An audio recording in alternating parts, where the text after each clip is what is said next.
So this is I personally like to create more positive videos, and so maybe this one doesn't go up on YouTube. So Axe is a very interesting topic, and so Axe, being at a low point because of in the offline online era or in the online era. Um, like, do I see him making a resurgence? That's a So here's what my gut says about it. So on one hand, I see like Tyler Swift, right? He took three people to Game Five, left in IBDW and Mango. However, and you might point to that and be like, well, Axe is probably better than Tyler Swift at this moment. Maybe not, but a lot of people on average would say, like, if you ask them, like, who do you think is better, Axe or Tyler Swift? Most people would probably say Axe, and if you were to take that on top of Tyler Swift taking these three players to Game Five, it's like, oh yeah, like Axe can take IBDW, left, and that means Axe can by transitive property beat left in Mango and IBDW, right? So if you are an Axe fan, you're looking for whatever pieces of evidence that would make you excited or help you believe or create this narrative that Axe is going to do well. Um, then like you do have these kind of breadcrumbs or these little clues that maybe if you analyze it a certain way and extrapolate, maybe like Axe would do well. So it's kind of interesting, right? Like, because Axe has made it very publicly known that he doesn't really like online. He doesn't like he is as pure as it gets. Likes to play on CRTs.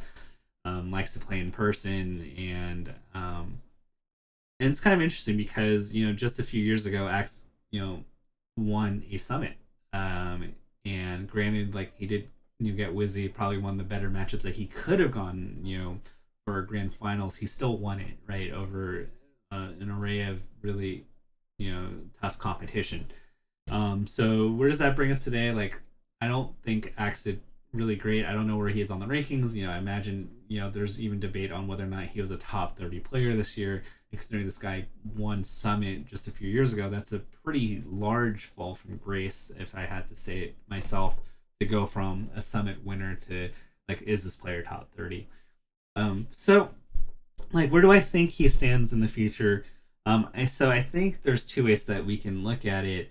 One, we talked a large part about mindset and kind of that willingness and that fortitude to really stick through things. And I think Axe as a player has had very ups and downs where there's been a large stretch where he's felt burnt out, where he doesn't have that sense of confidence. And I think he is an emotional based player where he needs that confidence. He needs to be able to believe in himself, and he needs like people like Vector Man, Ty, and his Taj, all these people from Arizona to really be on his at his sides, just really cheering him and keeping his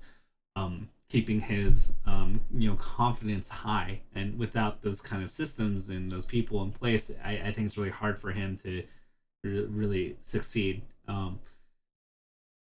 I don't know where he is. I haven't really talked to him in a while, so like I can't really talk on internal motivations and whatnot.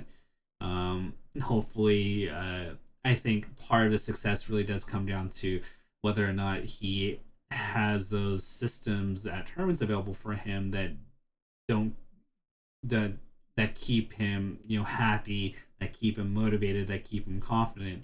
Because if that isn't there, then I don't think he does well. And you can look at countless tournaments over the past 5 to 10 years and point to his support systems being a large contributor to his success. So let's assume that he has that, right? And again, I'm going to preface by saying that's not guaranteed. That it's not going to be guaranteed that he's going to be super motivated in the sense of having that fortitude and that the ability to fight and grit out things. So that's one contingency. The second contingency I do have, and this is more of a gameplay standpoint, and it's kind of asking ourselves like, where does Axe succeed relative to field? And pre 2018, Axe by far was one of the fastest players in the game. He's one of those players that you knew that he was always looking to grind out and make sure that his movement as Pikachu, that if at the first active frame that he can be moving.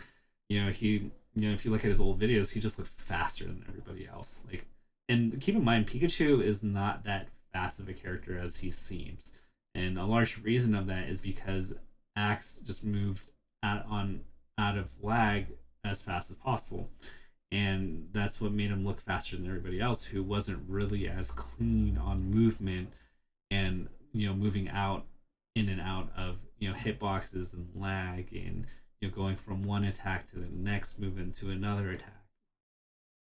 And so a lot of Axe's kind of things was being able to like just overwhelm you with sheer speed, and being able to press situations on you um, where you're constantly in kind of skirmishes. This kind of reminds me of how like Mango plays, right? Like with Falco and Fox, like when Mango is playing aggressive, he's constantly confronting you with decisions, and then eventually you crack because it's so fast, right? Like you get from one decision, you stalemate, and then you immediately go into another decision, right? Like where you roll out, but he's right there in front of you again, and you try to jump, and he reads your jump, and then you're just constantly on the back pedal. That's what it really did feel like to play against Axe. And if you look back at the 2015 to 2019 era, the game played in general much slower than it did today. People liked playing with space.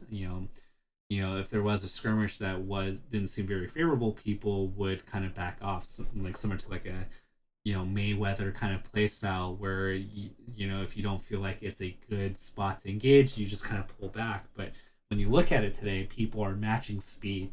They are looking to engage. They are looking to skirmish. They're looking to fight, and they're doing really good at it. So one of the key defining factors of Axe is something that the field is now doing. So what made Axe unique in 2018, 2019, and the years before that made him a special player, now everybody is doing. And now you have to ask yourself, what are the things that are differentiating Axe from like the truly elite players in Melee today, the top five? Because it's not really speed anymore. If you look at like how IBDW plays, you look at how Mango plays, you look at how Wizzy plays.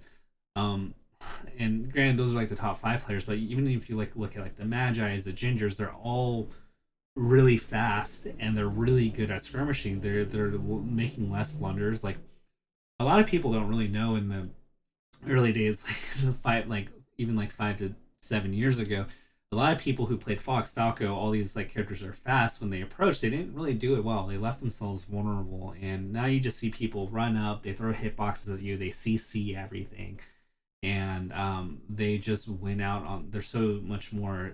People today are just so much more experienced at skirmishing that it's not something that Axe can just take advantage of. People are familiar with those kind of interactions.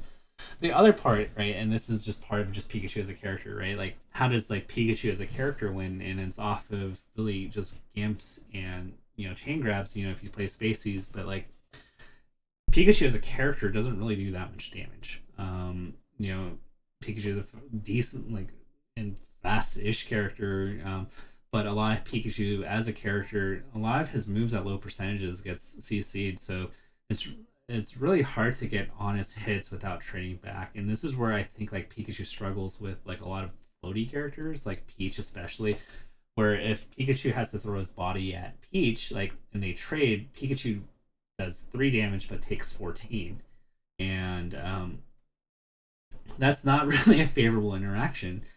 And and you look at the other side, right? Like his Axe still has FD with Pikachu, and that's a really good map. And I think in a best of 5 that goes, having a best of 5 that's going to be 70 to 80% in your favor certainly helps.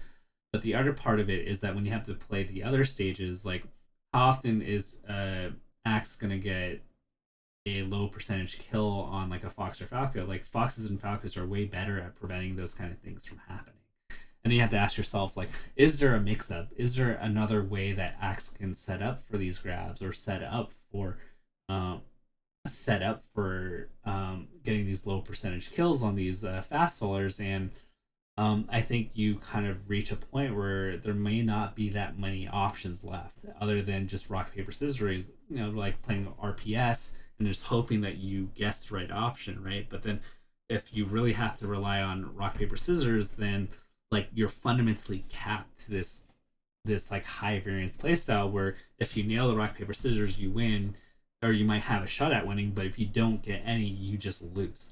And when it comes to the point where you have to rock paper scissors and gamble to win, I don't really think that is a sustainable way to win tournaments where you're gonna have to play a bunch of sets against a bunch of really good players. It's just not a consistent enough play style, let alone it's not going to be a play style that will win you, that will see a ton of success over multiple tournaments. And you might have a tournament where you run high variance and you hit the high end of variance where you won the rock paper scissors against a bunch of players, and so therefore you win these sets. But then you're going to run into the problem of these other sets where you run the low end and you roll low on the rock paper scissors interactions of really high reward scenarios where you just don't hit, and you start losing to players in the top 30, top 40, top 50 because you never hit heads, you never rolled a high number in these scenarios. You can kind of think of it as like, imagine if you have to shoot 3 pointers and it's the only thing you can do, but instead of those being threes, like you get 2 points for it, right? Like you're gonna miss a ton, and it may just not be consistent enough to really win in kind of a large sample size. So that's like my biggest worry with the axe is not there's the motivation, there's the mental aspects that are really important, but in addition, it's like what else can Axe really do to beat a lot of people that are just going to be tough for him. If I were to run the top of my head, like, and we run through things, the way that the other part of it is, aside from that, you're also kind of just relying on bracket luck at this point of, who does Axe need to play to really have success, right? The spaces are much better now at fighting him. Are you really looking for Wizzy? Like Wizzy's gone a lot better too. I wouldn't be surprised if Axe upset Wizzy, but like that's not a free match anymore. I guess you're looking for Zane as the guy that you want to beat, and yeah, like having a good chance at beating Zane's definitely really good. But if you look at the like, there's Plup, there's all the Sheik players, and Grand Axe has been quite a few Sheiks, so like it's not a problematic matchup for him. I just don't see a world where Axe beats Plup. Like I think Axe is probably like a 15%. The chances of him beating Plup is 10 to 15%, even at that. Um, I think Polish and all the Peach players would make Axe struggle really, really hard. And I don't think Fox is a free matchup for him as much as it used to be in the past. I think the Fox has just gotten really good. I think the Falco players have gone much better. Like I think Axe would struggle against Ginger and Magi, and so yeah, I think it's gonna be tough. And I think just looking at it, I think it's just a function of a lot of players just getting much better over the past year, and kind of making a lot of what made Axe so good. A lot of people are also doing the same thing in terms of gameplay, in terms of speed, that make him slightly less special in 2021. So that's just kind of my opinion on him. Yes, with the right bracket. Yes, if he high rolls on these, like high reward options of like killing a Spacey at 30%. Yeah, like I can kind of see it happen, but so many things have to go right for those to fall into play. Like and I usually think of it like this, right? Like when you look at a person, right, and like you see the routes to success, it's like how many variables have variance have to go right. Like if we look at Zane, like how many things have to go right for Zane to really get into like the finals of a tournament? Like it seems like we have to think of like what can go wrong, right? And for like a player like Zane, like there's very few things that will prevent him from making grand finals at a tournament. And like you look at Zane's matchup spreads, because when Zane's playing like a C game, like Zane's C game will still like 3-0 SFAT, right?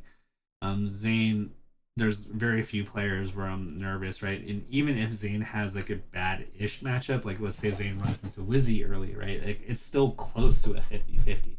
Like there aren't that many players where I think, oh, like Zane's like a 90-10 underdog. But when I look at Axe, I brought up the Plup example, there are a lot of players where I'm just like, oof, this is going to be really rough for Axe. This looks 70-30, 80-20, and like he has to win those ends. And when you have multiple people that like you have a 20-80 matchup in or a 15-85 matchup in, like you're not making grand finals that often because you're gonna run into them, and most of the time your run ends there. So that was a little bit long winded. I know this is probably hitting the 15-minute mark, but with that being said, um, you know, this would be a potentially large story of success if Axe is able to get through all these hurdles that I perceive there. Like, how much greater would it be for Axe? How amazing would it be if we look at like 2022, 2023, or whenever live tournaments happen again, and we see Axe like overcome all these kind of obstacles that I perceive. Like that would be so amazing. There'd probably be the Score Esports video on look at how Axe proved all the doubters wrong. And not to revise history here, but I think a lot of people would agree with me that these are worrisome things that if you are an Axe fan, you want him to succeed right now in January 2022, that these are all things that I think we all have big questions about right now. But yeah, again, but the flip side of it is Axe is a great guy. Would love to see him succeed, but just as a friend, as a competitor, and so looking forward to seeing what he does this year.